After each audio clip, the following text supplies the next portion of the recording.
গত ৪ মে দুপুরে পশ্চিমবঙ্গের ভোটের ফলাফলে স্পষ্ট হয়ে গিয়েছিল ক্ষমতায় আর থাকছে না তৃণমূল কংগ্রেস। গেরুয়া শিবিরের ঝড়ে একেবারে বিধ্বস্ত দলটি। তাই সবারই কৌতূহল কখন মুখ্যমন্ত্রীর পদ থেকে সরে যাবেন মমতা বন্দ্যোপাধ্যায়। তবে পদত্যাগপত্রের আশেপাশে না গিয়ে মমতা চলে যান কালীঘাটে তার বাড়ির পথে, ডাক দেন সংবাদ সম্মেলনের। মমতা বলেন তিনি তো হারেননি, ভোট লুট করে তাকে জোর করে হারানো হয়েছে। আমরা কিন্তু হারিনি, আমাদের 100 সিট জোর করে লুট করা হয়েছে। কেন, কিসের জন্য? আমরা তো হারিয়ে নিয়ে যাবো। হারলে আমি যদি শপথ দিতে যেতাম তাহলে আমি রেজিগনেশনটা করতাম। এখন তো কোয়েশ্চেন ডাজন্ট অ্যারাইজ। অবশ্য তার অন্যতম প্রতিদ্বন্দ্বী শুভেন্দু অধিকারী বলছেন সংবিধানই ঠিক করবে মমতায় ক্ষমতায় থাকবেন কিনা।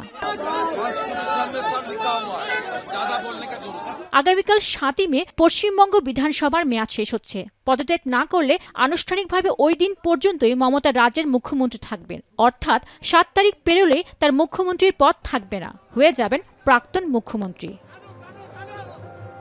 তবে মমতা যদি আনুষ্ঠানিকভাবে ইস্তফা না দেন তাহলে কি হবে, এ বিষয়ে ভারতের সংবিধানই বা কি বলছে? অবশ্য এমন পরিস্থিতির কথা নির্দিষ্ট উল্লেখ করে দেশটির সংবিধানে কিছু বলা নেই।